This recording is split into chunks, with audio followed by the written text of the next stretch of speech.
everybody doing? It's Joe here from Wilbercast, and today I'm bringing you guys a new deck analysis for Houndoom, and this is like the third time I've spoken about Houndoom on this channel. I do talk about Houndoom a lot, so I'll keep this one a little more brief than the other ones, but I am updating the deck to coincide with the new set being released because I think it gains a few new tools and a few new tricks that could help it be even better than it currently is. And as we've already seen, it's getting a lot of proven results from tournaments around the globe. It did well in London, it did well in Liverpool, or was it Dortmund? It made top 32, one of those. So this is my own take on it. As you guys know, I I already like Houndoom quite a lot. I've played with it quite a lot, so it didn't take me too long to update the list to what it is now, but I'm still kind of unsure about one or two things, so I will detail my thoughts, and I'll go through all the matchups that it has at the end, because I think some of them have been significantly improved or just changed. So first of all, 3 Houndoom. I used to have 4. 4, I still stand by it, is really good, but space, and most of the time you don't need the 4th, I admit, but it's really nice to have as a luxury. If you're not familiar with Houndoom, Melting Horn, discard the top 2 cards of your opponent's deck. It's as simple as that. We just build the whole deck around this and some disruption type stuff as well. And as always, I will make sure that you guys can see everything in the video. I am moving a bit.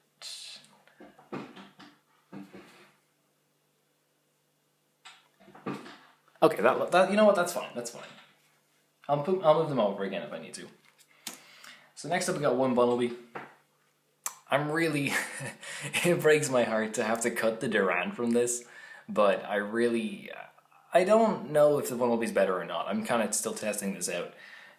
Partly because obviously if you put a Rainbow Energy on Houndoom, you reduce your HP to 160, which is very relevant in the Greninja matchup, because now 1 Moonlight Slash is enough to KO you. And I'm not, obviously a fan of that.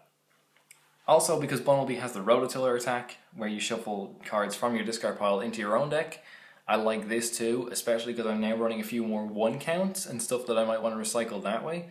So we're going to go with this for now. I still think the Durant is great, because, just discarding 4 cards from your opponent's deck is a stupid high amount, but we'll give the bunny a shot, I guess. Next up, one of the new additions, and probably, I think, the best new addition, maybe not the best, but a really good new addition from the new set is Gumshoos GX. We have a 1-1 line of this guy, and I think 1-1 is fine. It's not something you need out super early on. It's just something you sort of get out. It's much better in the late game, in general anyway. You don't need it out in the early turns. It's easy enough to get out as a 1-1 line, so I think it's fine. I wouldn't honestly feel the need to increase this. We've got Yungoos. I just want to point out, his attacks aren't great, obviously in this particular deck, but he does have a healthy 70 HP. That's so much. It means Giant Water Shuriken can't KO you. It means 3 Decidueye abilities can't KO you. 70 HP is a nice number to have. And a 1 retreat cost means he's a fine starter. You probably want to Floatstone him anyway. This is a nice basic to be evolving from. And of course, drops on the floor. He does evolve into Gumshoos GX. If you're wondering where I got the Proxies from, by the way, I'll link the Bulbapedia article in the description. I just print them off out. I'll run through how I make the Proxies in the description below if anyone's interested or wants to make their own. So Gumshoos GX, I'm loving this guy so much. It's everything I hoped it would be. The ability, Inspect, I think it's called Inspect. It lets you look at your opponent's hand once per turn. This is so good because Houndoom has a lot of things that's like, you either want to disrupt their board or their hand, but you can't do both at the same time. Like, you can play N or a Flare Grunt, you just don't know which is better. And especially with Team Skull Grunt around now, it's really useful to know what's in your opponent's hand before you commit your supporter to it. And obviously that's what Gumshoos GX does. It allows us to know what's in our opponent's hands, which is super good. It's really helped me out so far an awful lot. Especially, I think this thing has been really putting in work in the Greninja matchup. It makes our Team Skull Grunts perfect. It also means we need to know when to end or not. Since Greninja gets a lot of janky hands, we know when those hands show up exactly, and we know not to end them when that happens. But on top of that as well, it's not weak to water, and it has a lovely 210 HP, meaning if you really have to, you can just shove it in the active spot, tank a few hits with it, and then max potion it all off. It's fine. I think this has been really good against Greninja, and just against everything in general, really. The GX attack then does 10 damage, plus 50 more for each energy on your opponent's active Pokemon. This is so good. The threat of this is amazing. It means Yveltal cannot one-shot you anymore. Instead of just building up this one giant Yveltal on the bench, they have to sort of be more clever about it. They have to be like, well, I can only put like 3 energy on my Yveltal, because if I put a 4th, Gumshoos comes in and kills me. So that means you're stuck at this like 90 damage cap, and all you can do is hit for 90 on the Houndooms, and that's fine. So yeah, that's why I like it so much. It's really splashable, it fits in with the theme of the deck really well, and it kind of solves a lot of problems that the deck had before it existed. So one of the newest additions that I've been the happiest with so far, definitely. Just, yeah, they're all fitting on the camera, we're fine, we're fine. Next up, oh my god, someone's gonna scream at me for this. I know someone's not gonna think this is a very intelligent idea, but here's a 1/1 Araquanid line. Yeah, we're running 2 1/1 lines in this deck. So far, it's been fine, guys. Don't worry, I've had no trouble getting these things up. Prizes are an issue. If you're really, it's not gonna happen that often that one of these pieces are prized, so I wouldn't worry about it too much. I've come around to the idea of using 1/1 lines in this deck because I think some of them do just help. The Araquanid. First of all, Dewpider has this attack for 1 water energy, which is paralysis on a coin flip. I'm going to get my phone off the table so it doesn't buzz during this. It has paralysis on a coin flip, which is really good. So, let's see, we're going to buzz. If you're running Rainbow Energy and Grunt, you can use this. You can buy yourself a turn, which is obviously really good with Houndoom because that's what a lot of the deck is. It's just buying yourself turns and stalling out until you win. But the Araquanid has this ability that means it cannot be damaged by fire types. And obviously, one of Houndoom's biggest, like, worst matchups is Volcanion. Yeah. And now they have, like, literally no way of killing a Araquanid because they don't run Hexmaniac. The only non-fire type attackers they run are Salamence EX in some lists. If you just don't bench any EXs, then they don't kill you, so cool. They also run Shaymin to Sky Return. They're 3-shotting you even with a Fury Belt. So, you know, you can max potion off that kind of stuff. You can hammer off because they have to double attach to the Shaymins instead. They can't just like... They can't, how do I put this? They can't just drop a DCE in Sky Return with that. They have to put like, attach an energy to a Shaymin, and then attach another one and go for it. So your Crushing Hammers then come online from there. No, this thing's great. I've tried it out against Volcanion now in a couple of matches. I've been able to win against Volcanion, which I have never been able to do before with Houndoom, which is pretty insane. So I think that proves that the tech works. In terms of, you might think, oh, they might just pick it off when it's the Dewpider. They can, but 2 things. One, first of all, if you get it up early, 3 things actually. If you get it up early game, they can't, because if you just go first and you get a Dewpider on your bench, you put them in this position where they really need Lysandre turn 1, or they can't do it. And with Parallel City as well, you can actually reduce their damage, so now they need to find like Lysandre, Baby Volcanion, Energy, other Volcanions for steam ups, and a counter stadium, all to get rid of it. Or you can use Gumshoos GX to check their hand, and if they have an out to Lysandre, don't bench the Dewpider, which is really cool. You can also use Team Rockets or Team Skull Grunt for the same reason. The final thing you can do is you can let your opponent take like 3 or 4 prizes, then end them to a low hand size, then bench the Dewpider. And obviously you've reduced their odds of having Lysandre. So yeah, that's essentially in a nutshell how it works. Like I said, so far it has actually been working against Volcanion for me, so I'm excited to keep it on. I think it's fine. And eventually you reach a point in the matchup where they can't power up another Volcanion EX because they're out of actual energy in their deck to power up baby Volcanions, so they can't get enough energy onto the EX ones. And once that happens, then you just come back into the Houndoom and start killing things. Or if they do get energy on a Volcanion, like if they accidentally attach a 4th, you can use Gumshoos chance. I don't know. Hopefully. But anyway, moving on. So we got 1 Beedrill EX. Beedrill basically creates a whole other win condition for you. I think it's fine. I think if you're really stuck for space, you can cut this, but so far I've liked it. Basically, a lot of your games come down to your opponent has one thing with a lot of energy in play, and something with a floatstone on it. Like there's an Yveltal and a Garbodor in play, or there's like a Mega Mewtwo and a Hoopa in play, or something like that. And you have a whole other win condition by just Lysandring up the thing with the floatstone and getting rid of it with Double Scrapper. So that's why the Beedrill's in there, because he creates that win condition for you. And finally, to round it all off, for Pokemon, it's just 2 Shaymins. This is just how we draw into our hammers and stuff like that. We don't Shaymin super often in this deck, but we Shaymin enough that warrants me still playing them and not playing any Nest Ball. At first I thought maybe I could get away with Nest Ball and no Shaymins, but I do like the idea of, oh look, I've got an Ultra Ball in my hand, I can still keep going, and obviously that's the inherent power of the card. So yeah, that's why that's in there. Double check it's all fit. Yeah, you know what, that turned out better than I thought it would. Okay, that's fine. I've been messing up the cards on the left hand side of the screen for some reason. I'll probably watch back in this video thinking, why did I do that? But onto the supporters. I need to reorganize them now. Let's see. We have 4 copies of N. Unlike most decks where you run 4 Sycamore 2N, this is the opposite because you don't want to be playing Sycamore getting rid of your resources. And ending your opponent to a low hand size is really good because you always end yourself to 6, so you limit their options while increasing yours. Yes, you put cards back in their deck, but long term it's worth it because you limit what they can actually do in their turn, and that's ultimately more important. You can mill the cards anytime, you just want to make sure they can't kill your Houndooms. So no, N is way better than Sycamore, since you always get 6 off it. We also have 3 Team Flare Grunt. Originally was 4, I stand by. Sometimes 4 would be nice, I get a bit greedy, but I did cut down to make room for 2 Team Skull Grunt. So Team Skull Grunt is a brand new card. If you didn't know what it does, it means look at your opponent's hand, discard 2 energy cards you find there. So good. Against Yveltal, they normally have energy in their hand and not a whole lot of ways of recycling it. Most lists don't run Super Odd or Baby Yveltal, so there you go, there's just 2 energy gone. Saves you 2 whole turns of Flare Grunting. The other thing is, of course, you can use Gumshoos GX to check their hand, and if you look like, oh look, they've got energy there, think I want to get rid of that, you get rid of it. Against Greninja, this is what wins you games.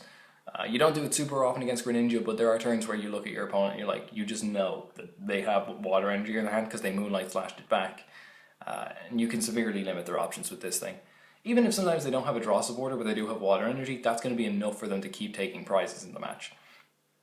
Skull Grunt completely eliminates that option. So I have been able to beat Greninja fairly consistently with this list, going first and going second, so I'm super happy with it. Because previously that was a matchup I really didn't want to play against. Next up we got 2 Sycamore. You still want to play Sycamore from time to time, obviously. No one can deny that 7 cards in your hand is a bad thing. It's just the majority of the time N is your preferred supporter. But hey, we still got to play 2 of them. Running 1 Lysandre. I think against good opponents, Lysandre's a useless card because they're not going to bench anything unnecessary, but it still combos with Beedrill super well. Sometimes your opponent can just start with something they didn't really want to have, like if, let's say, Greninja starts with the Jirachi, that's great, that's an amazing thing, because it means you constantly have this thing that you can be pulling into the active, and then they have to be wasting their energy to manually retreat it. Really, it comes up, but not often enough to warrant a second copy, so that's why there's only 1. 1 Skyla, it's really just simple enough, you find items with it. Searching out max potions or enhanced timers can be super clutch. I probably don't need to go into too much more detail with Skyla, do I? We've also got 1 Team Rocket's Handiwork. This can turn back the clock by 1. I don't think this is a necessary card. You could arguably cut it for the 4th Flare Grunt if you really wanted to. I like the idea of it because I like speeding up my games a bit. I have worked out the math with it essentially where if you take the number of cards in your opponent's deck and divide it by 3, because you mill for 2 and they draw 1 per turn. Let's see, can I remember this math? If it's a multiple of like, if you take the remainder of that number, so you take like, let's say they have, I don't know, 12 cards in their deck, you divide that by 3. That means you get left with 4, the remainder is 0. That means you have 4 more turns, or they have 4 more turns to win the game. It also means that on their last turn of the game, when they draw, after they draw per turn, they will have 0 cards in their deck.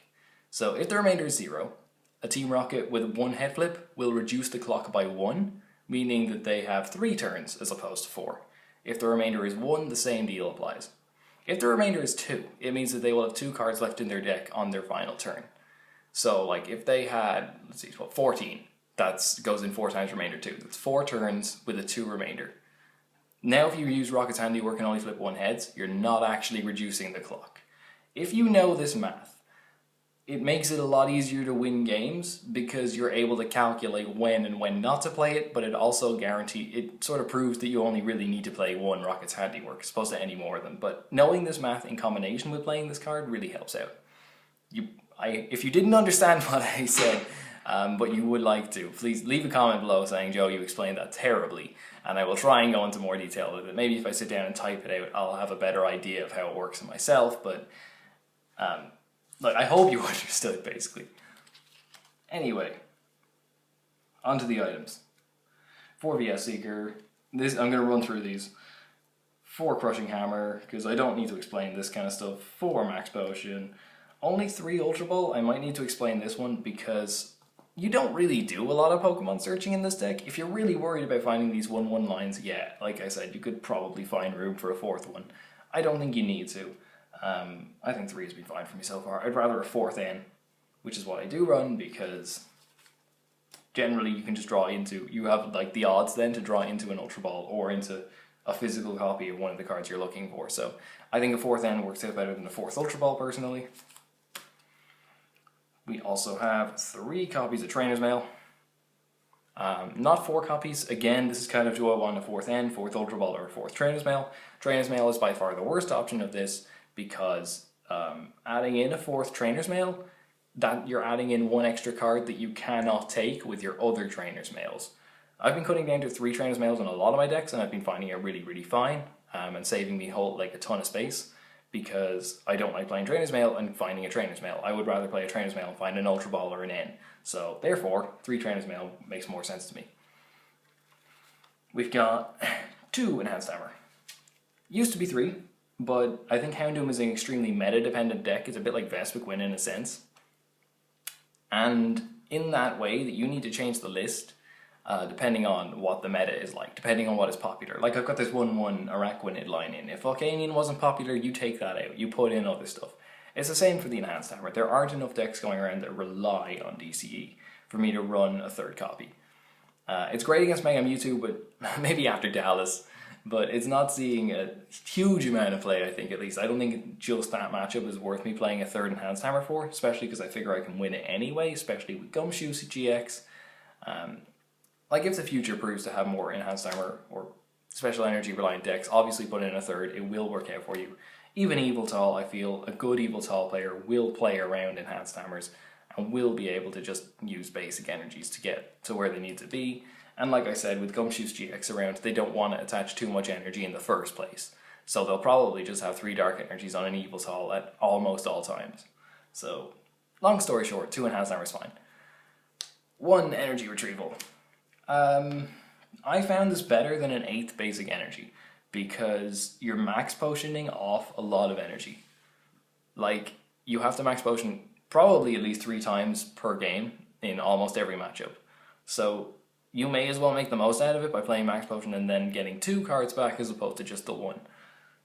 It's like, I feel like it's a worthwhile try. I've never been caught out with it where I was looking at it thinking, oh, I wish this just was a basic energy. I don't think that's ever happened. I think it's been a smart move, and I've enjoyed it so far. Especially because I have the room since I wasn't running rainbows anymore. Maybe I will in the future, like I said. I could actually attack with Araquanid then put more pressure on Volcanion if I really wanted to. But so far it's been working out fine. Onto the tools. 3 Floatstone. Sounds excessive, but it's by far the best tool in the deck. Even on the Houndooms. Like, if you get a damaged Houndoom, sometimes just retreating into a brand new Houndoom is as good as a max potion. So 3 Floatstone I think is a necessity. Especially you've got Gumshoos GX and Araquanid, both have 2 retreat costs. Bunnelby has a 2 retreat cost. You don't want to be messing around with that kind of stuff. 2 Fighting Fury Belts. I think, again, this is a meta-dependent card. It makes a difference against Greninja and Mega Gardevoir, and I don't think really anything else. So, you could even consider maybe dropping to 1, but I wouldn't. I think Mega Gardevoir and Greninja are both popular enough that I would rather hold the Fury Belt. Like, I think if you weren't playing Fury Belt, you could also play Floral Crown, which is, at the end of your opponent's turn, you heal 20 from the basic it's attached to. Like, that's fine, but I don't know, against Mega Guard, like, it's one of those cards that makes such a big difference against Gardevoir and Greninja that I feel like it's worth running, and against just random stuff as well. Like, you don't know what you're going to play against at a tournament. I don't think I've ever tested this against Zygarde Carbink. Maybe Fury Belt's good there, I'm not sure. 2 Parallel City, Stadium of choice right now. I think this makes the most sense. Silent Lab is the other really viable option you can play here, but I think Parallel makes the sense for the red side because we're going to see more Lurantis GX running around. We're going to see Volcanion, and you can really help out against Volcanion, like when you're trying to protect your Dewpider with the red side. What else? There's other matchups where it comes with Greninja as well. Reducing Greninja's damage output definitely makes a difference, especially if you're trying to wall out with Gumshoos for a turn or something like that. It's just reducing damage in general is what you want to be doing, I think, so it makes the most sense to me. And finally, we're playing 1, 2, 3, 4, 5, 6, 7 basic energy. Like I said, I think before I was cutting 2 of these for 2 rainbows, and I had an energy retrieval and it was fine, but obviously if you're doing that, you replace the Bunnelby with a Durant. So that's the deck. I got it all on screen. So that's the deck. Nothing super special about it. Well, actually, that's a lie. My favorite card in it has to be the Gumshoos. Guys, it's so good. The searching your hand thing is brilliant. Just to run through a few matchups. Versus Greninja, I think it's much more winnable than it used to be. Gumshoos, of all things, makes a huge difference. Knowing their hand is massive. Having something to wall out with is massive. Also, Team Skullgrunt, of course. I think those 2 cards have changed how the Greninja matchup works entirely, and I'm loving it so far. Against Volcanion, I think it's turned from an auto loss into a very winnable matchup, thanks to the 1-1 Araquanid. It makes such a big difference. Yeah, it's kind of dead in other games, but that's fine. I don't mind that, because it shifts the Volcanion matchup so much, and because I don't think Volcanion is going to decrease in popularity anytime soon. So I think it's absolutely worth playing it. What else? Yveltal, I think, is a really simple matchup for you.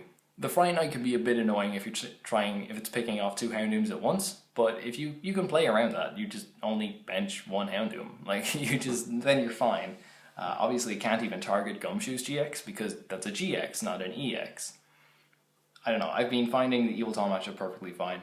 Really, unless you draw absolutely, like, completely dead, you should be winning that. So, no issues there. Let's see, Yveltal, Volcanion, Mega Gardevoir, kind of difficult. Early game, I think if they see an opportunity, they will try and explode and try and just go Oko, Oko, Oko. But for the most part, how they should play it is they just have, like, nothing on the bench and just 1 Gardevoir with, like, 20 energy on it, or as many energy as they can get going. If they start doing that, that's when the Gumshoos comes in, and if they're not doing that, then your Flare Grunts and your Hammers are going to town. They don't have a ton of energy in that deck anyway, so things like Team Skullgrunt comes in handy too. Yeah, I think it's super winnable, again, like I was saying about all this other stuff, so I don't think it's a negative matchup at all. Even Parallel City early game can sort of, if you go first and get Parallel City down, that can help you out because you know they're not going to get that super quick turn, like turn 2 KO. So you've got a few things in your favor, basically. Against Lurantis GX Vileplume. This is one I wanted to talk about because I think this could be difficult. I think against bad players, not necessarily bad players, but maybe inexperienced players, I think this should be an easy matchup. Because they'll go through their deck, they'll get up their Vileplume, and they'll have like 10 cards left in the deck, and then you just mill and you win. Simple as that. But when you're playing against someone who's better, or someone who looks at your deck and says, okay, well, I know I have to come up with a different strategy here. What they'll do is they just won't go aggressive trying to get up the Vileplume. They'll probably just try and get like 2 or 3 Lurantis in play, or even just 1 Lurantis in play, and just keep attaching energy to itself. At that point, you really need to use the Gumshoos GX to try and take a KO on it. I think it's a really awkward matchup if they start doing that. There's something you can do to fix it, though, if you're really worried about it. And, okay, quote-unquote fix, but what I think you do is you take out the Energy Retrieval, and, I don't know, something else. You might even have to take out the Araquanids for this.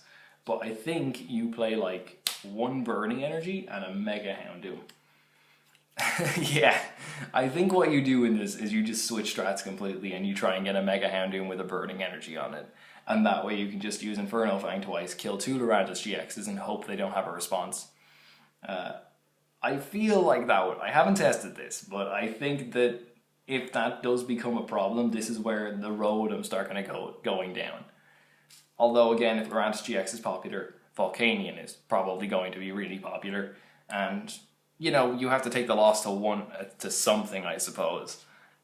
And it's really about what you want to build your list to deal with. Do you want it to deal with Volcanion, or do you want to deal with Lurantis? I don't think you can fit both of the answers into both of those decks. Like, I think if you cut this, you could have room. Oh, I didn't put the. Wait.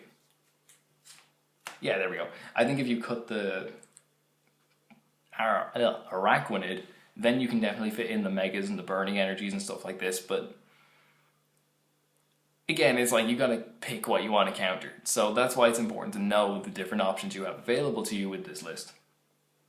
Anything else? You can run one of the Mews from Evolution. That's a terrible idea though, because it has 40 HP and Fomantis can two-shot it. So don't do that. It's so bad. I had that idea one day at work or something, and I was like, I'm a genius, I can just auto-win Lurantis, and oh yeah, they just attack with the basics, don't they? It's terrible, don't do that, please. Let's see. There's gotta be other matchups I'm thinking of, not thinking of off the top of my head. Mega Mewtwo, I suppose, always kind of an awkward one. Gumshoos GX, Gumshoos Chance, the GX attack, just obliterates it. Like, it usually comes down to, like, towards the end of a game, your opponent's got this Mewtwo built up with like 20 energy on it. And obviously, that's when either you Lysandre, Bahuba, or Garbodor and Beedrill off the tool, or you come in with the Gumshoos and use the GX attack. One of these will win you the game, so I think if you can just keep that option available to you in the late game, you shouldn't have any trouble with Mega Mewtwo. Whew. Yeah, that's about it. The mirror match is something I would love to test out and think if there's anything I could put in, but I don't think there is. Yeah, look, guys, I think I've talked about this long enough. I've been covered quite a lot. This was surprisingly in-depth, and I think I will detail the Team Rocket's handiwork thing a bit more in a comment, just so people get the idea, because it's a really cool little bit of math that I've worked out, and I don't want it to go falling into the realms of obscurity or anything. But anyway, this has been Joe from Woopercast. Thank you so much for watching, and I will see you next time.